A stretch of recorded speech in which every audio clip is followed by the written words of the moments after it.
Yo, what's up, Calvin? Yo, How's your morning. Wednesday going, dude?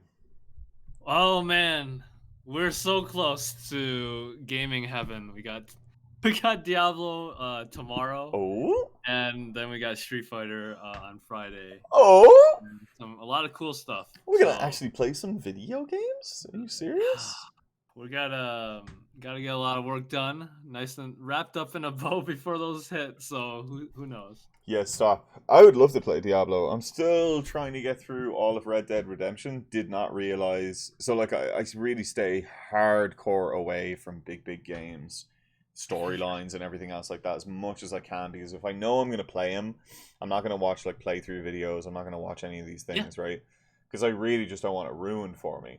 I had no idea that the fucking epilogue after the fact is like I don't know. It takes forever. I thought that the game was done. I thought the game was over What? with, but it's not over with at all. So I'm stuck in a limbo state of trying to finish the game. Of like, okay, where when is the end? I know the end is Wow. near, but it's not here yet. So I'm just like, okay, how do we keep going? How do we keep going? And at this point, I'm pretty burnt on the whole title. I'm pretty burnt out. I've never heard of that. Yeah, yeah. I I mean, don't. the Lord of the Rings movies, they have a long ass ending, but I'd never seen that in a game. Yeah, it's you know what I mean it's there. I'm definitely in the redemption part of Red Dead Redemption. Let's just say that, right?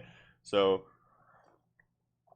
but I have a bit of a breakdown. We've got a couple of topics to talk about on some of the things over there at some point, which is like forcing functions in games. There's some things that that game does that it doesn't tell you. You know what I mean? It's like any other point in the game, you're able to do this action, but not at this point of the game for some unbeknownst reason to me. It might be simple stuff like running indoors or tackling people or blah blah blah. But definitely some interesting design choices in places where they've just had to kind of hamstring and say no, you're not allowed to do that. So I'm curious to try to get some ideas on like, is that good? Is that bad? Is that allowed? It is, but you know what I mean. At the same time, I think Mhm. anything that breaks the player's moments there is probably a bit weird, but we'll see. Yeah. Um, and then we got a queue of stuff after that as well too. Still got to finish. Well, I finished Cyberpunk. I still got to finish one other game. Oh, Atomic Heart. Like halfway through that game, I haven't finished Oh that yet. yeah. Yeah. Yeah, yeah. Yeah. So I'm You looking, know, kind of looking forward to going back to that one, but we'll see.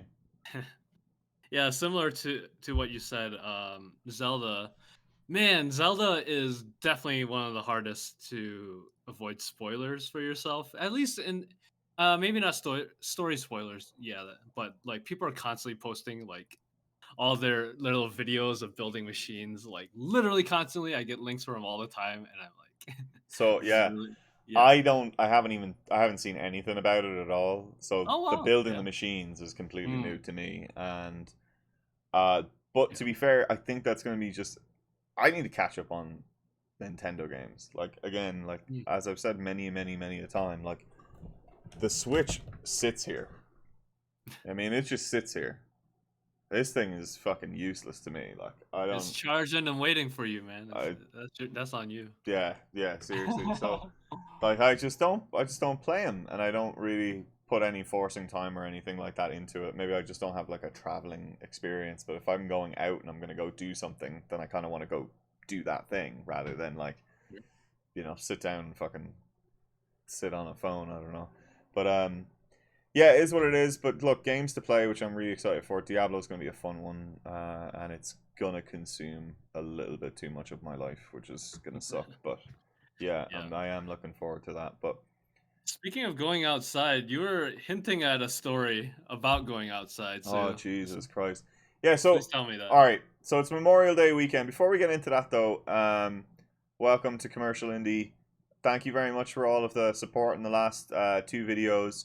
Uh, really cool to kind of like see, like, honestly, just like the view counters even just jump even slightly. So, like, as of today, I think we have like 30 views on the last video, which is averages more than what we have.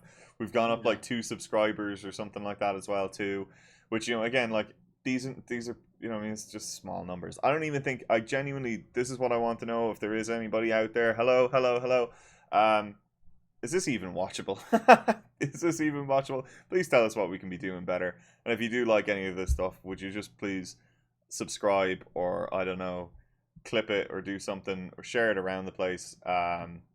You mean anything like that will help us to get a couple of, you know, it's not even about the views. It's again, it's about more of the conversation. Just want to fucking, if we're putting ideas out there into the void, we're not putting them out into the void because we're talking to each other and aligning on ourselves and basically reaffirming, you know, some ideals around our own experiences and our own thoughts and our own opinions, which helps us like in the future to be able to formulate those.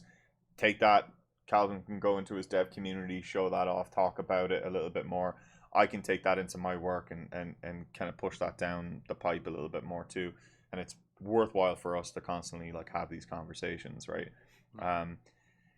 But you know, I mean, I would love to get some dissenting opinions. I'd love to get some ideas of how people are doing these things differently. I'd like to figure out how can we break the mold here, rather that's not just like a just do it type of attitude, because there is a just do it type of attitude to making video games. But at the same time, it's just like that isn't the only way.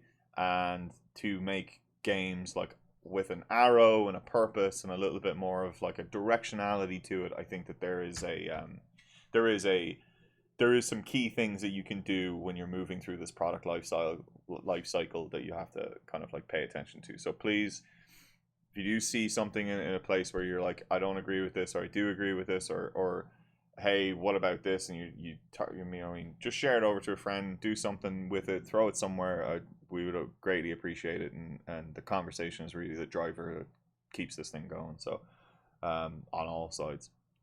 So we'll see how things go from there. But yeah, so Memorial Day weekend, Happy America Day, woo woo woo from a fucking foreigner by himself. But yeah, whatever.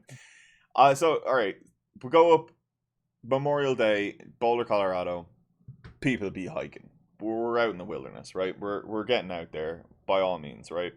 But 3 day weekend, didn't really realize that it was Memorial Day weekend at all. Had no idea until Saturday, and Yeah. Saturday afternoon, the girlfriend tells me I'm playing Red Dead, and I'm like, oh, okay. Well, looks like I'm gonna have a drunky day. So I think over the weekend I drank like fucking 18 beers, just like ripped out video games, sat at my computer like an absolute slob. We ate Wendy's like late night, like 11 p.m. on fucking Sunday with like What'd you get? frosty shakes. So we had Wow. coupons. We had coupons, right? So, but it was all, you know, like one buy with each purchase, right? So you could only get Yeah. like one at a time.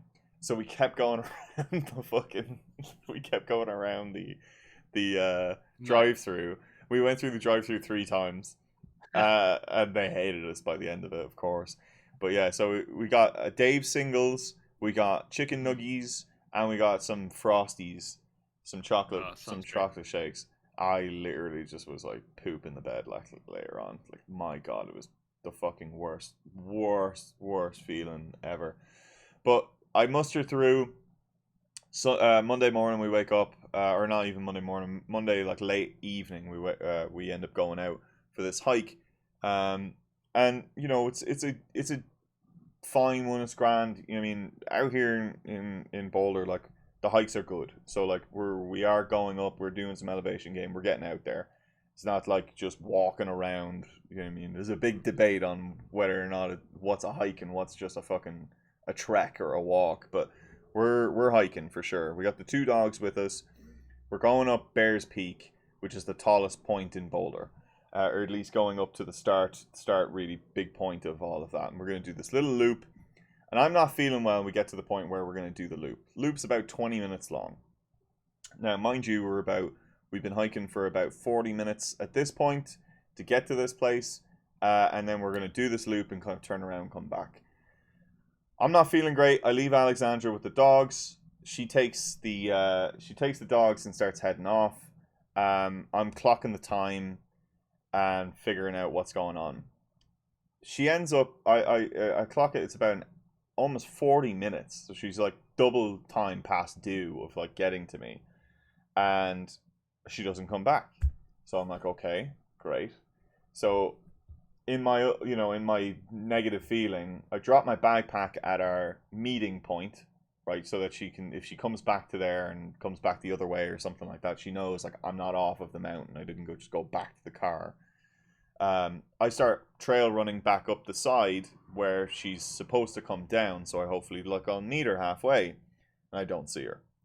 Uh, I Oh my. I find some hikers coming down some other different directions, and I know these back trails pretty well, so I know where all of them like all go to. So I knew like directionally, it's like, oh shit, if she's gone all the way up this way, she's on the pathway to go to the very top. Yeah. There's no break off.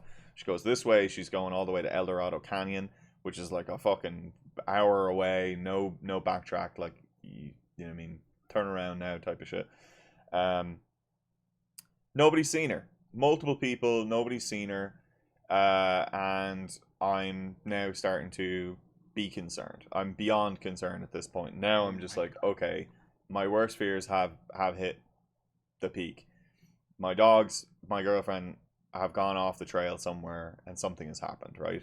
So she's got the dogs, so I know it's like, okay, somebody hasn't gone and fucking destroy, just like taking her off trail somewhere, themselves, because the dogs will keep her safe that way. So now I'm just like, okay, what's happened? The dogs went off the trail for sure. They ran and didn't come back. Now they didn't come back because they smelled wildlife. Alexandra decides, because she's like nervous, she doesn't want to like leave the dog. She decides to go off of the trail to get to the dog, to try and get to find them. Right now, admittedly, this is my fucking dog that's run off the fucking trail. Right, Yeah. she finds my dog Fiend looking at a bear about 150 feet away from her.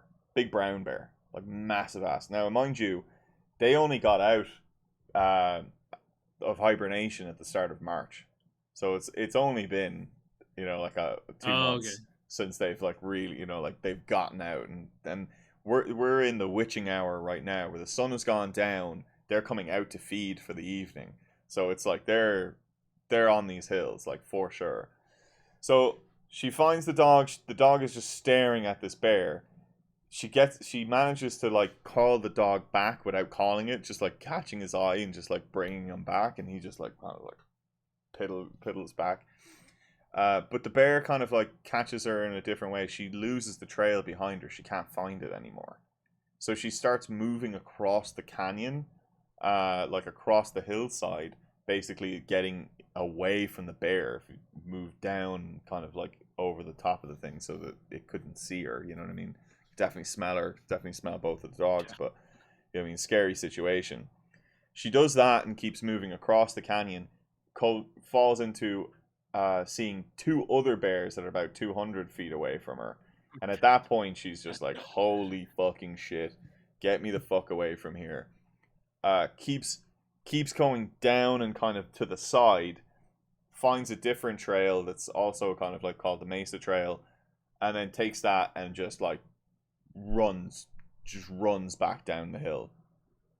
But she misses our entry point to where it takes us back to the car, and ends up down at basically a different car park. Completely distraught. She doesn't have her phone. She doesn't have anything. So we split off without like having any way to communicate with each other. A family down the bottom, right, are doing maternity pictures, and she starts bawling her eyes out, begs them for their phone, calls 911, and gets to an operator for like a couple of minutes, and she has no idea where she is. They won't tell her where she is technically. So the 911 operator has no idea. They just have her name, just know she's lost, and just knows that like she's looking for me.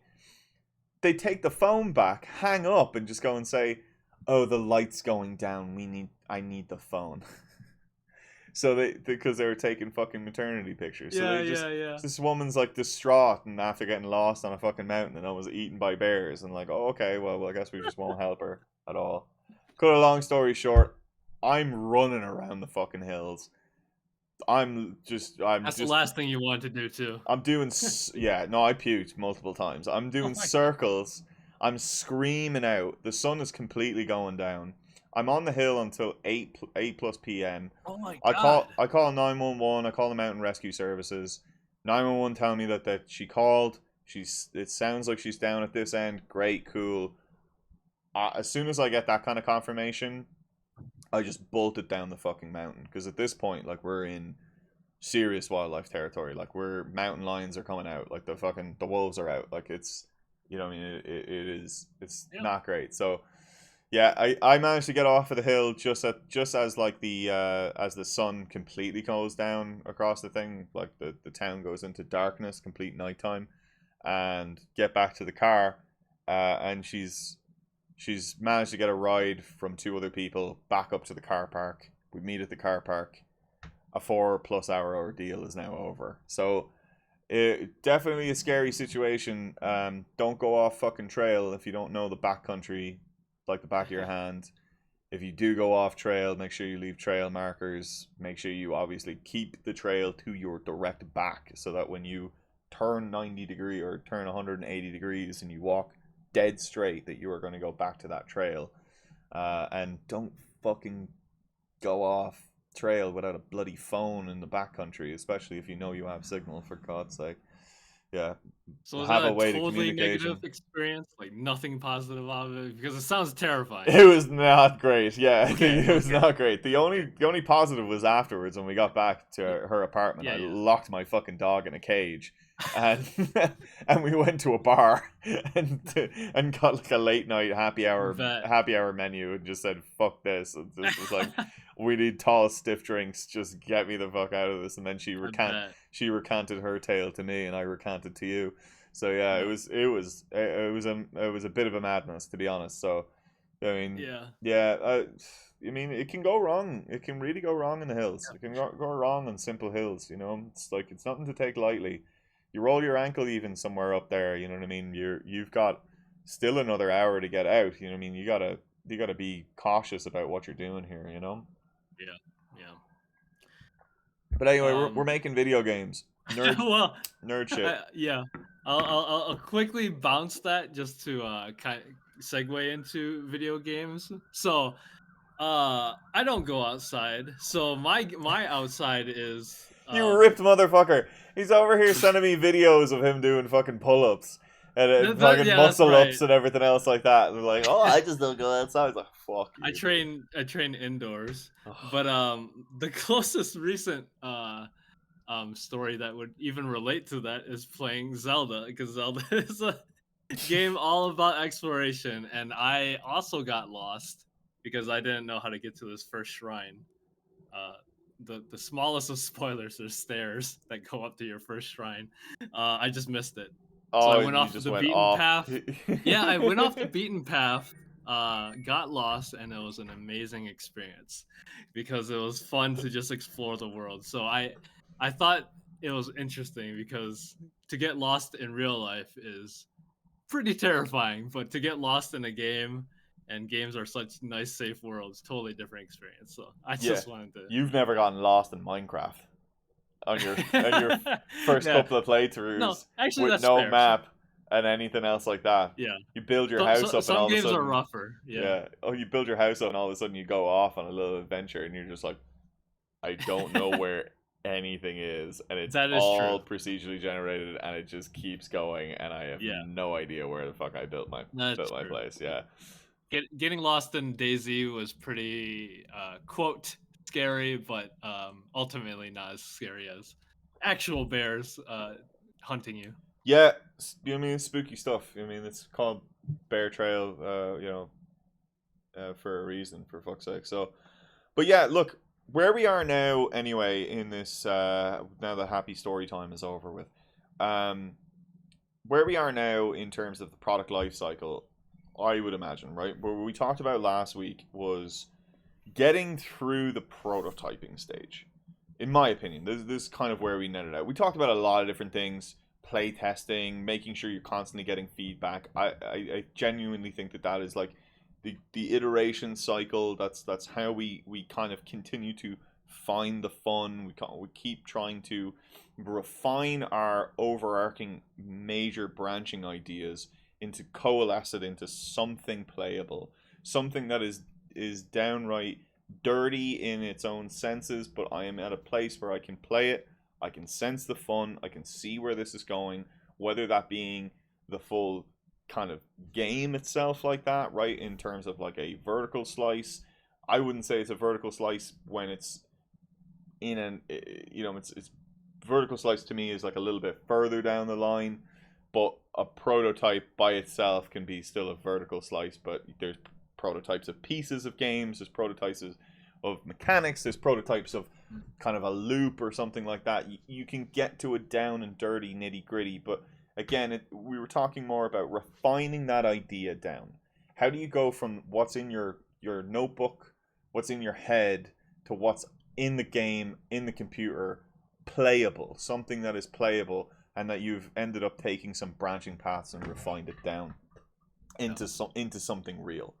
And a quick, like, really important note is like, please don't be super confident about your ideas, because a lot of people are like, "Hey, man, I can see it in my head. It's gonna be like this." It's like, man, you really got to get past that.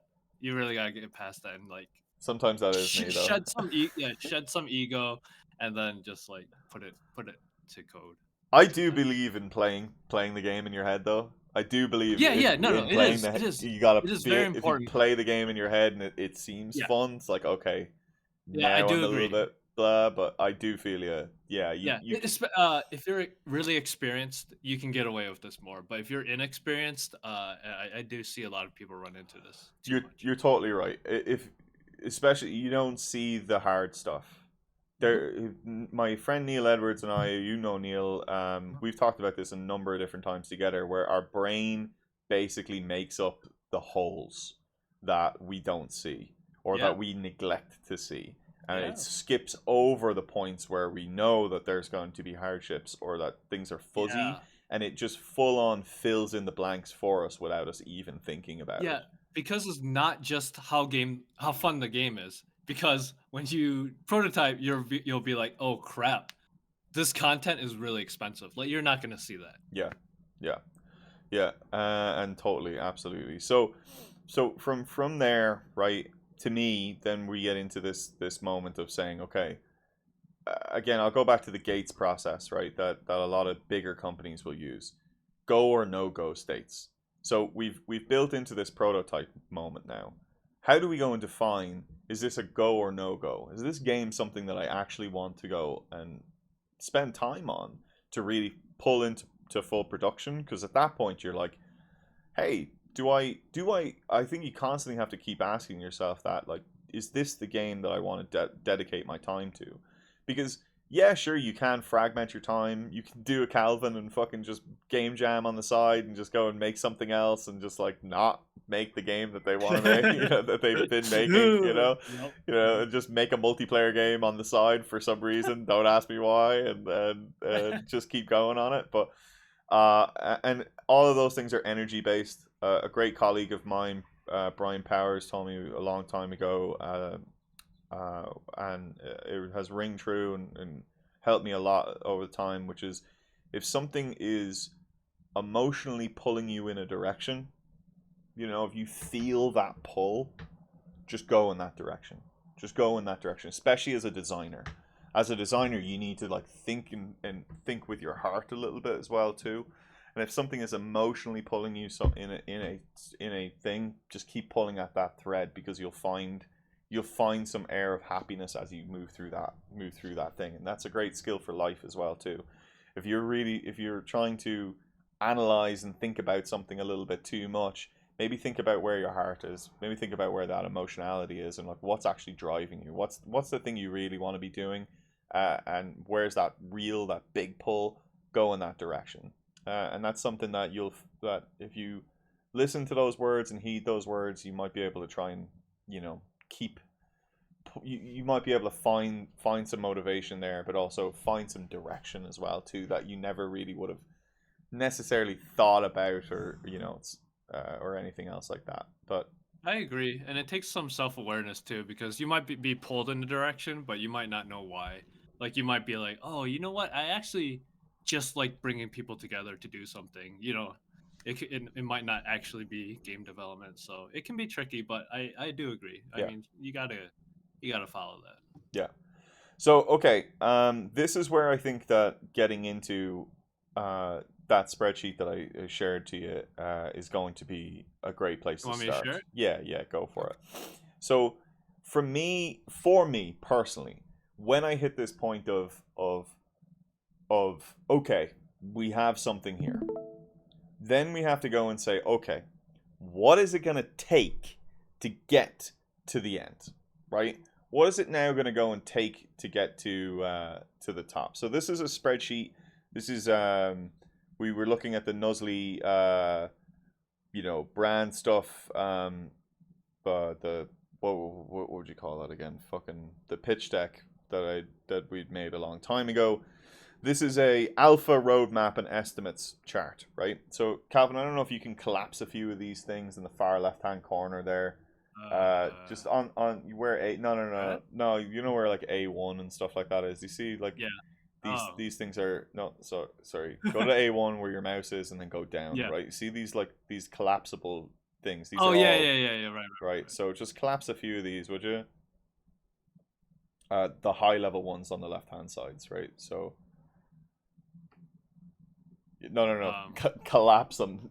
Make them Oh, all smaller. of them. Yeah, Oh, okay, just make them okay. smaller. Okay, right. Got it. So in production quality stuff, we have right when we think about like especially on the commercial side, when we think about the software that we use, Atlassian software is kind of like the ruler of them all, right?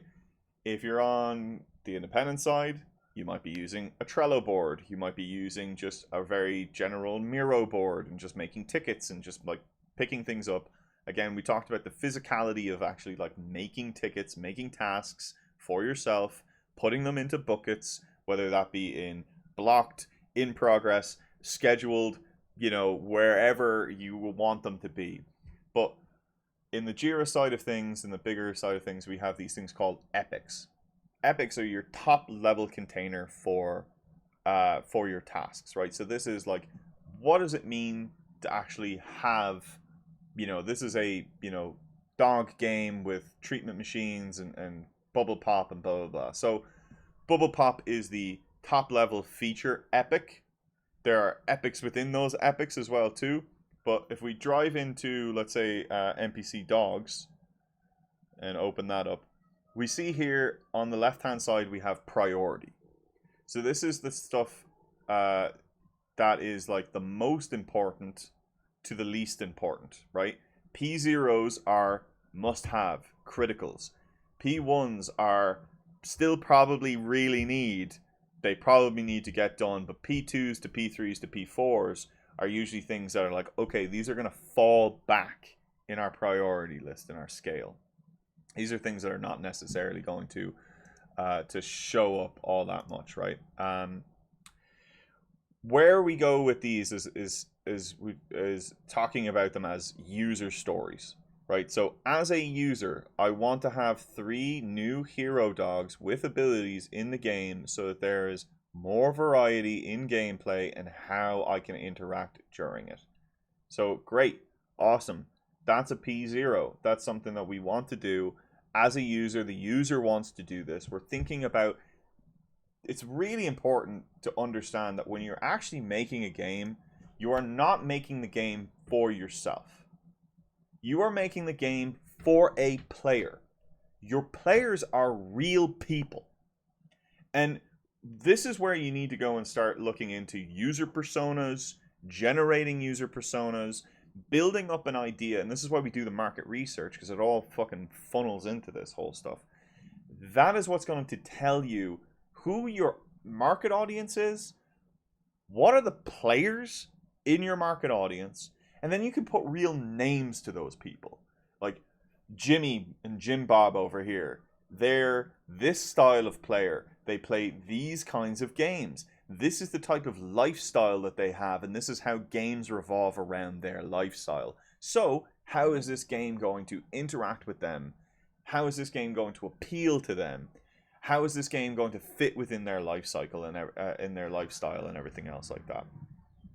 So, thinking of these things as user stories these things can be also, as a designer, I want to have an overlay asset that causes NPCs to look dirty so that we can have another way to show a state change for an NPC. So this is something that's not necessarily great for not necessarily needed for the player, but as a designer, I want this state so that I can have this fruition, right? This position of dirty dog that has been found out in the wild, kind of raggedy, and then the player can take it along the process to getting rehabilitated, right? And then it's clean and nice at the end. It's a nice to have. It's not something that's totally necessarily needed for the style of gameplay, but it helps detail the player into the emotionality of the game. It helps bring the player into the full life cycle of the game and everything else like that. But that's why it's a P2 and not necessarily a P1. That's why it's not a user story, it's a designer story, right? It's something that I want as a designer for that emotional intent of the game, but it's not necessarily something that the player is going to inherently want or need or care about. They don't think about it. I'm going to do it because I know it's just going to be better for them. So some distinctions there and some levels around these things. We'll also see across the top here we have tech, animation, UI, PM, with PM being product management, art, design, QA, and any external columns here. These are set up technically to be based off of like real dollar values. So if you have an external team, if you have individuals that you're able to hire in, if you have a little bit of a budget for any of these things, right? We're trying to get to the amount of hours that we think that it's going to take as an estimate, worst case estimate of what it's going to take to actually make this game. And then we can go and say, great, multiply that number by the dollar value of the person that they're charging you. And at that point, then you can get an absolute budget of how much this game is going to take to actually make. This is really important, I think, for indie game developers to understand that this is just a really one-pronged spreadsheet that you can look at and then get that estimate that you want for saying, well, I want to go to a publisher, but I don't know how to go and estimate how much of my dev budget. I have no idea. How much is my dev budget? How much is it going to take to actually build this game? This is where you start. This is where you need to go from here. You need to figure out what the content life cycle of the game, put some stakes in the ground. What does it mean to get to the kind of like that alpha first launch, like wherever your stake in the ground really is. Plot how long it's going to take you to build that content based off of how long it took you to build it in the prototype and everything else like that, and keep pushing forward from there. So Calvin, if you open up the P0 there, let's take a look at that. So inside of here, right, we have our tasks breakdown for our individual things. So, we have this user story that says, I want to have three new heroes with abilities. So there's more variety in the gameplay. Great. Design needs to actually design those three hero abilities. We need to have art and UI icons for those three things because they'll probably have some iconography in game. So that's going to be an art task. We need to have the animations, the effects, the VFX, and everything else for that thing actually going off. And then we need engineering to actually implement those different abilities by themselves, right? So that's going to take some amount of time. And we don't know what the abilities are, so we're going to pad our time a little bit and try to time box abilities into into a box. So design is being given a 10-hour task to basically design those three things, whereas engineering is getting 3 sets of 8s for all of those, with a little bit of, you can see on those, implement hero abilities. Design has a little bit of time to basically look at, play, and see, like, okay, are those things actually good? Because you have to remember this. We're not just saying build the task. We're building in time for iteration. We're building in time for reviewing. We're building in time for QAing and making sure that we are testing these things. We're not just building that thing of what's it going to take me to just one shot it and maybe get it there to its first place. No, we're going down the long haul here. So we need to pad the times. We need to make sure that we are building time for iteration, for review, and for everything else in between. This is where experience comes into play a lot. Is because some people will recognize, let's say you need to do something networked online, you'll be like, oh man, that's uh that's a lot of unknowns there and a lot of failures, so you might bump it higher than an inexperienced person might be who's like, oh yeah, network game, I've done that 8 hours. So Yeah, experience does come into play a lot. yeah, absolutely. And if it's anything networked, fucking double it. Because you've got sync issues, you've got unknown things. This is where we also have to get nitty gritty about. If you scroll down a little bit on this side as well too, you see there's a lot of features here, but you see how that we actually have things like audio.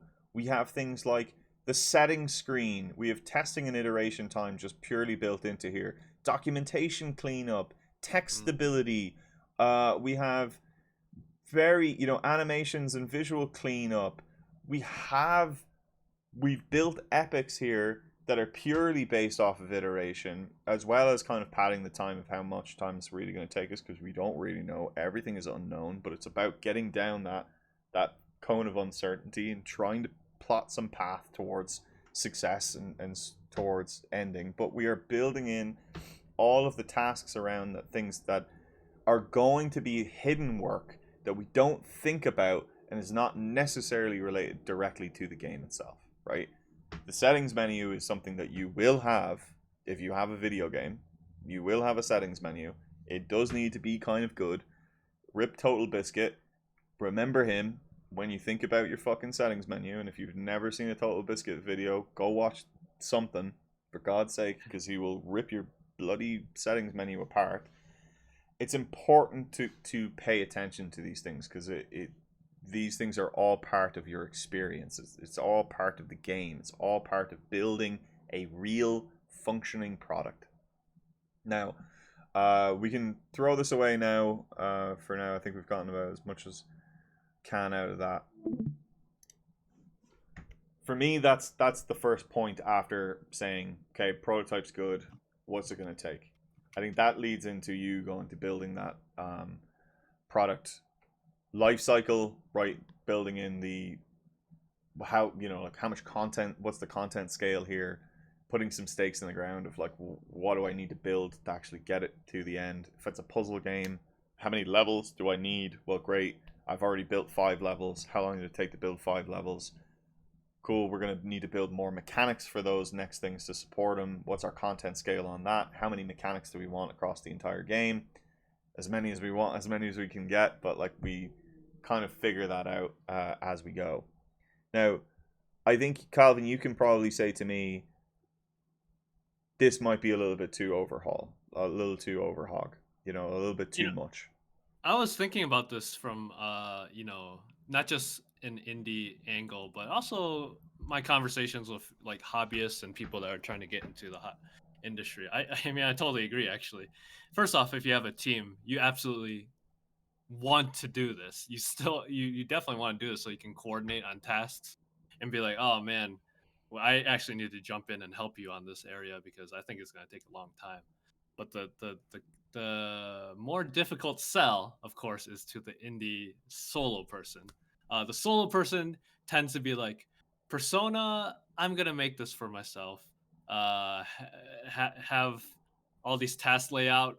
I don't need this, and I disagree. I mean, even if it isn't like 100% valuable, if you have a little bit of time to spare, you should do it. It's a good practice. So I do totally agree with you, and I think it'll prevent a lot of issues, even if you're a solo person. There's a lot of different ways that you can split these types of things. Where I think, to me, it's about holistic game design. It's about finding a north star. It's about building a road in front of you, right? A lot of times we'll, like there's buzzwords in the tech industry, so many fucking buzzwords, but one of the big ones is always like laying the track in front of you Yeah. as you're going, right? And that's it. The team is a train, and if you're just laying that track directly in front of you, it's very easy to wander.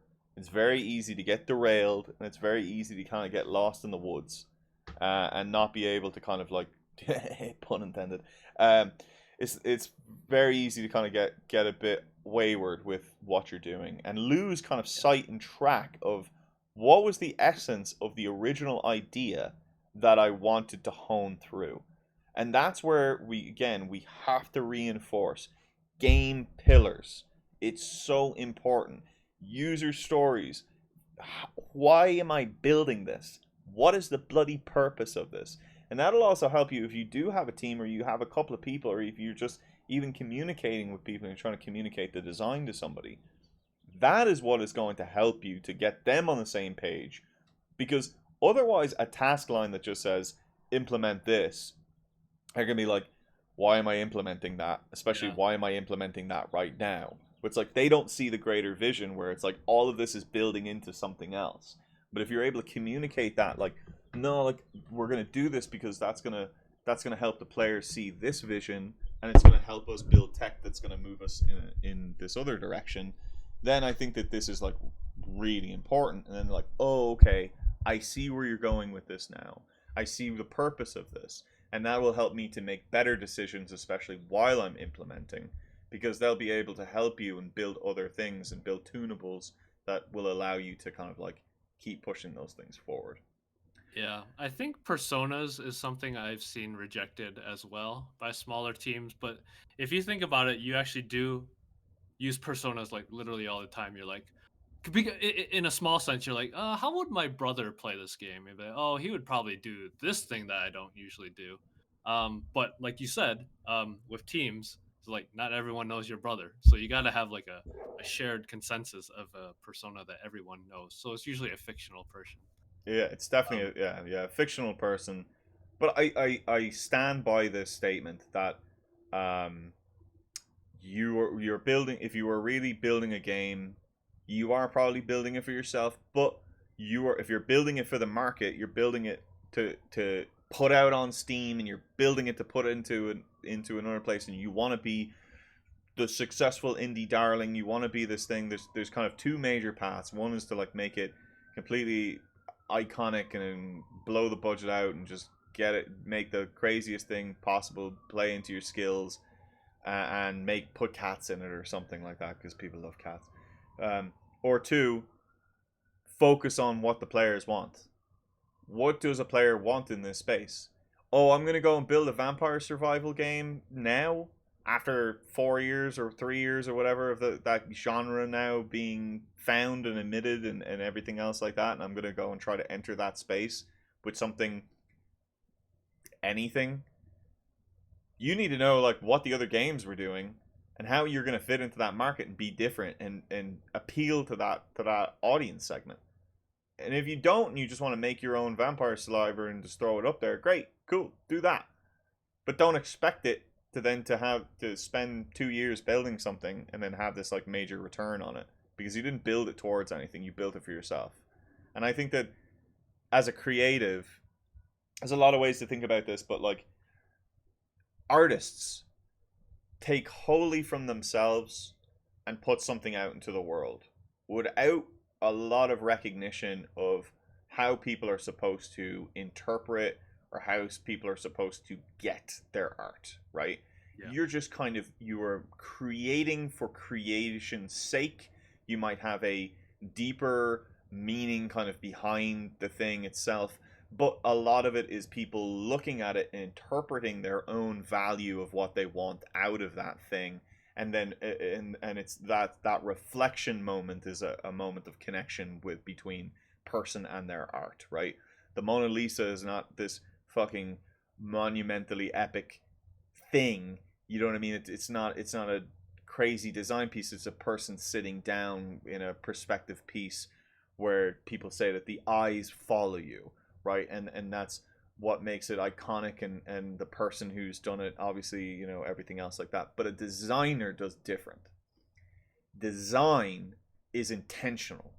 Design is creating with a purpose, with the intent to drive home something, a deeper meaning. And that is a big difference between it, to me personally, an artist and a designer, right? A difference between art and design. I'm really trying to create a sense of feeling. I'm trying to create an idea in your head. I'm not trying to just let you interpret what is going on in my abstract game. I'm trying to make you feel a certain way at a specific point. And that to me I think is why I say that like we need to be creating for the player. If you're really trying to be a designer and not just be making an art piece or making your own art or making your own thing, right? There's a big distinction there. Pick the side that you want to be on. There's there's design in art, don't get me wrong, but I think that overall that is like a big line for me of like where the why we need to like focus on the player and building Yeah. player centric games, right? No, Um, I absolutely agree. And yeah, you of course can be a hobbyist. You can toss art out into the world. You're not necessarily guaranteeing any income that way because you're yeah, you're just kind of sending out a message and hoping for the best when you do that. yeah. So okay, so for you though, like what's you mean for me this goes and builds you into a time scale, right? The spreadsheet helps you to go and define like how long is this going to take for you to actually like kind of build this game. Um, you've kind of scaled up. You have an idea of what the budget is. You have an idea of like, okay, well if I'm going to just make this by myself, great. I'm going to have to do all these hours. Excuse me. How long is this going to take? And you've kind of then thought overall because you've built that spreadsheet. What is this game? What's the holistic game design and everything else like that? I think a lot of people would tell me that there's multiple different ways to kind of like build that game. You can build on top of it, so you can just keep kind of building, and just kind of keep constantly just keep trying to find the fun. And holistic game designer like just trying to put it all on paper first is like the worst idea in the world because you might put yourself in a pocket of like bad gameplay that you never really get out of, and you end up building everything and then having to turn the ship around, and it takes too long to do that. But I like the brain exercise of being able to know what the fuck you're doing and having a general idea rather than saying let's just keep going, you know. Um, but where do you go from here? So like, where are you in your product life cycle right now? Because we must be getting close. That's the thing. So I have been working on this game for a while, and I used to always think it's like how could somebody spend like years on a game, and now I understand why, because pivots are very much a real thing, and usually the pivots come from inexperience. So I will say I am taking a long time because I wasn't I didn't know why certain systems were in place in like the mobile game sphere. So I guess to kind of answer your question, you do try to break up. Okay, in general, as a high level view, I try to start from I do this very often, like every few weeks. Well, where you start with where you are, like you're drawing a diagram. You start with where you are, and then you have where you need to be, and then I work backwards. I'm like, all right, to have an alpha version, I need this system. I need this fake monetization system. I need gameplay, and you just keep bubbling and going back to where you are, and that's what how I write out all my tasks. But I guess yeah, sometimes you need to pivot and you need to do that again, and then replan a lot of your tasks. I don't know if I fully answered your question though. No, you're good. Yeah, this is important now when we get into like okay, right. So I threw it into the description of the last video, but that product life cycle picture that I showed, right, which is like planning, um, or designing, planning, execution, iteration, right? The phases of each individual milestone in development, right? So from here, then you start plotting exactly what you're doing, right? Like I need to plot towards this version of gameplay. From and that to me is like alpha is way out, right? Vertical slices is somewhere closer to that, We've built our prototype, so we're somewhere in between here where we now need to start building towards a vertical slice of the game. So we need to build like a whole game loop of the whole thing. So if it's an RPG world, build your first area, right? Build Pallet Town, build all of this, right? Great, awesome. We kind of did that in the prototype. We kind of built all of that stuff, but we need to like go, more. We need to expand. We need to get the major features and stuff like that in. Really polish up one singular experience. Uh, all of that is breaking down these tasks, putting them together, and keeping yourself accountable to any of those things. Over the time here, there's also a meta layer to yourself where you need to start taking videos, being a little bit more of a socialite. Sadly, Mm. you should probably be posting some videos online of your gameplay. You should probably be taking this approach of how do I start building a community around this product at this point, especially if you're a Steam game. If you're a mobile game, even more, more so, try to, do something, but you need to get the game in front of people. And there's a whole other side of game development, which is like allowing those eyeballs to really direct where the game goes next. And you can use that if you want to use that type of direction, great. But you always use the feedback, utilize the feedback as much as you can. But at that point, I think you got to keep going on the meta layer. That's the first point of your marketing strategy. That's where you Yeah. start getting it in, towards individuals, and these should be short. They should not be long. Dev blogs, I think, to me are dead, unless you are a big techie bro and you're doing some cool tech stuff, like really, like some real cool tech stuff. Like the guy who does the 4D geometry and stuff like that on YouTube. I can't remember what his name is at all. I'll link it down below, I guess. But um, that type of stuff is really going to help to sell your game, because it's going to get eyeballs on. And if you keep up with that type of stuff and you keep kind of showing your progress with it and the frustrations and everything else that you're kind of dealing with, you'll help to try and just gain a little bit of a following, a little bit of an audience. It's not going to be big, it'll be small, but those will be your kind of like your golden cohort, your key players, the people who will start your wish list. Because the worst part you could do is going, we're at the point now where you can go to a publisher, for sure. You already have a little bit of a Mm. unpolished or polished Yeah. prototype of something. You have your budget. You have the idea of what the whole game is. You have the amount of time that it's going to take. And now you can go and start trying to go to a publisher about all of this. You have the key bits of information that you should have to be able to start that process. Publishers like to get in early and often. They also like to get in really late if your game is there.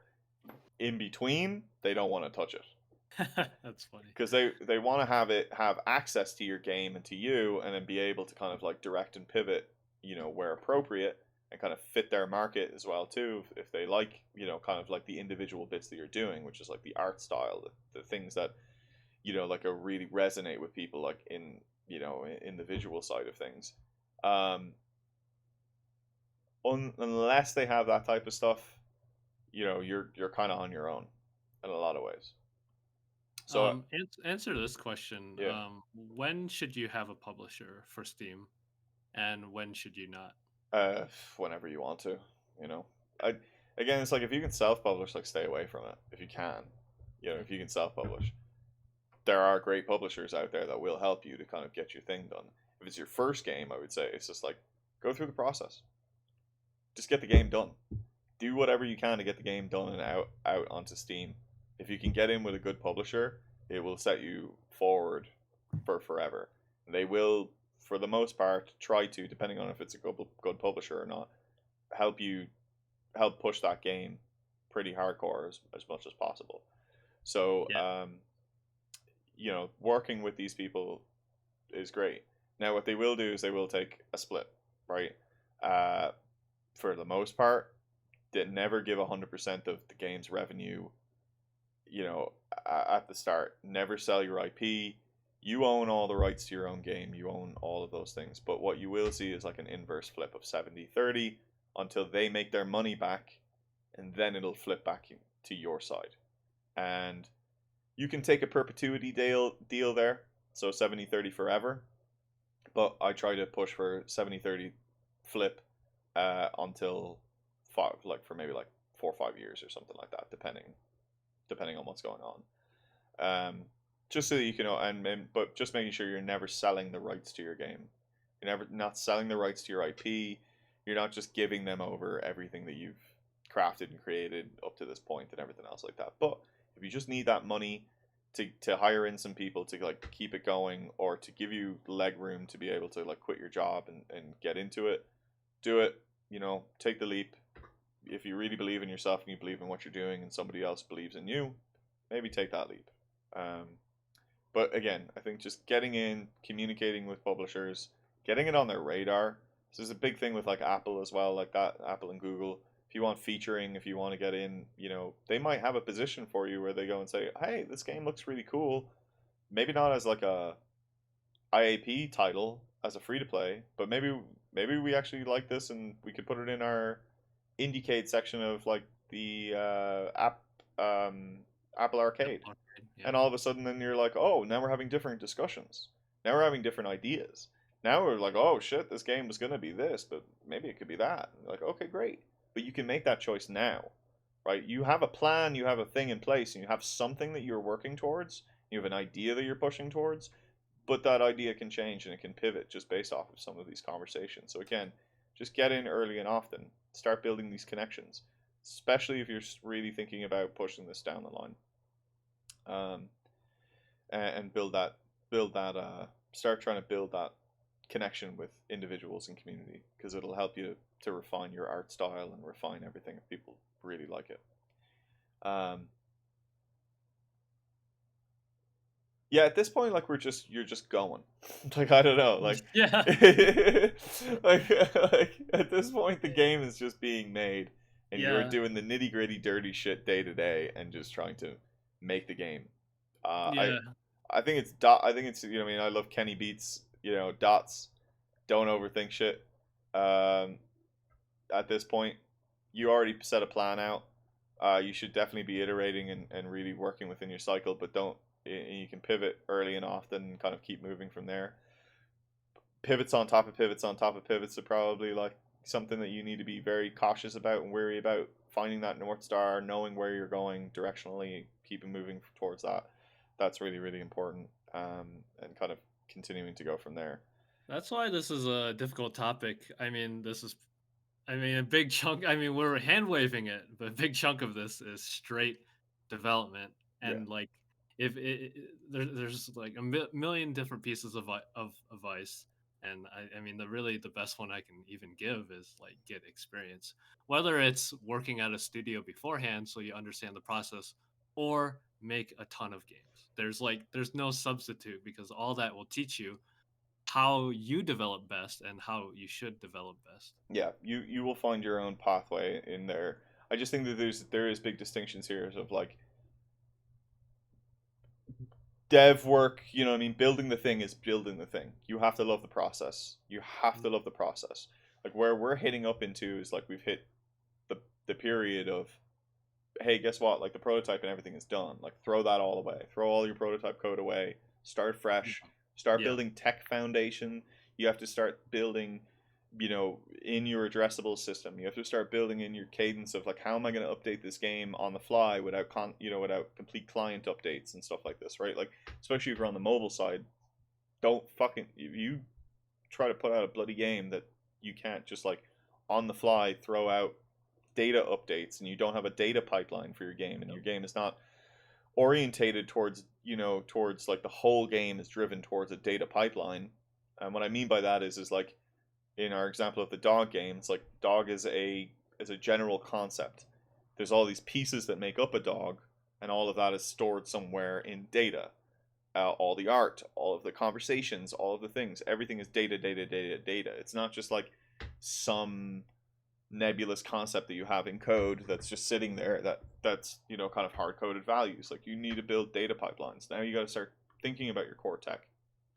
That's why all that text ability stuff is being built into our process document that we had in our spreadsheet. Yep. You're just Uh, building, building, building. yeah, yeah. You're gonna make a lot of these engineering calls that have nothing to do with the gameplay. For example, if you have a game and you realize you only need 3 stages, then you might just create 3 different scenes in Unity. But if you realize, oh, this is a game that needs 200 stages, like a puzzle game, then you better create the tech pipeline to be able to pump those out. So these are all hidden decisions that you really don't see. Oh, and another factor that might play into this: are you going to make more match 3 games in the future? Yeah, Then you definitely want to consider making like engineering tools to help that. yeah. Going back to the first video, to the pitch deck, tech, centralized tech. Like we're building something for a life cycle here. We need to add product value. We need to add something that's also going to show product value, especially if we're going to go to a publisher. Like, hey, I can scale this into the second game, like pretty quick, right? Like I'm not just building a one and done here. One and dones are great if you want to just get it out there and you want to get it done. But if you really want to be like what I hear at fucking GDC, I hear between my colleagues, and I had the same thing as well too. It's like I want to build my own studio. I want to build my own blah blah blah. Like you need to start kind of thinking about the numbers. You need to start thinking about Hmm. these things. Now, all right, for the last like 20 minutes, we've just constantly been in this cycle of like build, build, build, build, build. You're, Yeah. I'm gonna just finish this off with you are building towards your alpha. You're building towards your vertical. You're building towards your vertical slice first, which is your smallest sliver of your entire game. After that, you're going to continue to get into that cycle, design, play test, iterate, task out, continue into this thing, and you're going to continue there until you're fucking done, right? And you're never really done, but now we're getting into that last 10%. We've done all of our market tests up before all this point. We've done all of our art tests up to this point. We're already past all of that. We know our art style. We know our Bible. We have everything. We've engaged the public. They know about the game. The game is on the way. It's keeping us beholden to continuing to build this thing. Publishers are already seeing it. We have a wish list. We are working on these things. So making sure you know what I mean. Again, like your Steam pages are up way before all of this stuff, right? You have your some of this other stuff in your last 10%. Your trailers, really important. Um, if you could be making your trailer off of your vertical slice, I would do that personally. Um, Maybe hire somebody. A college film student will help you with these types of things. Don't necessarily need to do it yourself. You don't have to have great editing skills. Game trailer companies are out there as well too. They're expensive as shit, and if you're in the alpha phase, it's probably not like super valuable to do that, but it can be if you really have like a stylized game. But that's where you're storyboarding out, working through that idea of like how are players going to envision this game? What does my first opening scene look, and how am I going to sell this game? So trailers are really important. You want to be starting to build that once you're in between that vertical slice to alpha phase. Continue building, iterating, doing all of that shit. Now we're getting into kind of like up until those final moments of polish and launch phase and everything else like that. Do we even want to fucking? I mean, we're almost to our time now, right? We're about 4 minutes off of our time. Um, do we save that for an extra one, or do we just like high level it? Because that's a difficult place. It's a difficult place. And I think everybody can do it a little bit different, depending on the Yeah, exactly. the things that have happened up to this point. It's very unique per project. However, there's just the one universal rule, which is more or less the last 10% is actually like 90% of the work. Is a very common statement. Shift the percentages a Yeah, little. I'll leave it at this point, right? This is when you're in like that alpha to final push for production stage, you need to be getting your device built. You have to have Oh device yeah. builds.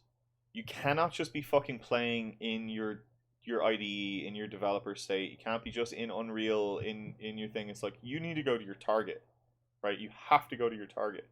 So if you're targeting, like let's just say the Switch or something like that, right? That's even crazier for a first-time developer. It's not really that crazy. You there's a web portal on the Nintendo website, or in the Nintendo developer website. You apply with your pitch deck that includes all of the marketing material that you've built up so far, the pitch deck, where you are positioned within the game, within your world, What's your trailer? Do you have a playable demo? Great, awesome. Ship it into them. If you're approved in that process pipeline, you can then apply to go and buy a dev kit. Dev kits are about $5 grand a piece, but depending on, I mean, who knows? They're fucking. There's all of these stupid numbers out there. I know that they're a lot cheaper these days. The problem is that they don't make them as often. When I talked to a Nintendo dev there this year, he just told me it's just like, look, there's just so many people applying that the pipeline is like really, bunged up. So if you can put in your level of experience and everything else like that, and kind of it can kind of push you to the queue depending on what game it is, right? You get that dev kit, you need to start building and optimizing. This is really the place of optimization, right? You need to make sure that if you're on mobile, the game does not crash at some random fucking intervals where you're just like running out of memory. You need to make sure that you're profiling things. You that little tab called profiling in Unity, guess what? You're going to become really good fucking friends with it. SR Debugger, great add-on that you can get for Unity. Allows you to do native console debugging in the app. Allows you to build a debug menu in your app as well too, so you can like on the fly restart the game, connect things, get your logs, email them directly to you yourself. You can go from anywhere there. Analytics, super important. You need to know your early funnel. You need to be able to build what's called a Ftue funnel, FTUE, first time user experience. Your Ftue funnel will tell you where a player is dropping off within that first days of retention. Especially if you're on mobile, that's the only thing that people give a shit about. What's your retention? What's your day 30 retention? What's your day 7? What's your day 4? What's your day 1, 2, and 3? So people need to know these things, and you have to have answers for them. And if you don't have answers for them and you've just put the game out, again, you don't have answers for yourself. How well is your product performing? How well are you actually doing here? Now it does. Yeah, go on. Oh, No. Sorry. now it does depend on the quality of the publisher, but publishers can help with these last steps because Yes. usually, they'll especially testing and testing with a lot of devices. We've worked with publishers that done that, so it helps a lot, especially for new devs. They will ask for a bigger percentage if they have to do any sort of work Yeah, themselves. exactly. And again, this is why you get in contact with them early and often, because if you keep them apprised of the positions that you're in and the troubles that you're having, and and what you're kind of needing in these moments, and you're not having that conversation at the very end, you can build up a relationship with these people, kind of build up an idea of like where that game is, make sure it's always in their head so that when they're going back to their next publishing round, they can be thinking about you and reach out and say, hey, we're about to do this next thing, where are you? And then what do you need? What's the problems that you're facing right now? And you can see if you can work a deal, and really try to push these things, into that business relationship side of things. You might not. A lot of people aren't really comfortable with those things, and I get it. I totally get it. But this is a level of comfortability where you need to be there and be open, or not, and just do it all yourself and be ready to do it all yourself, and just know that world of hurt that you're putting yourself into. Publishers can even do art, help you with art, but again, they'll take a bigger chunk. Yeah, art outsourcing or finding a house for you to do any of those things. They might have a little bit of an in dev team or anything like that, so you can start really getting that last bit of polish and everything done. Yep. And then we're at the point where it's like kind of hitting the button and going from there. Yep, then making millions of dollars. That's it. That's it. That's how you do it. That easy. It's that easy, everybody. That's how you I don't know. You know what I mean?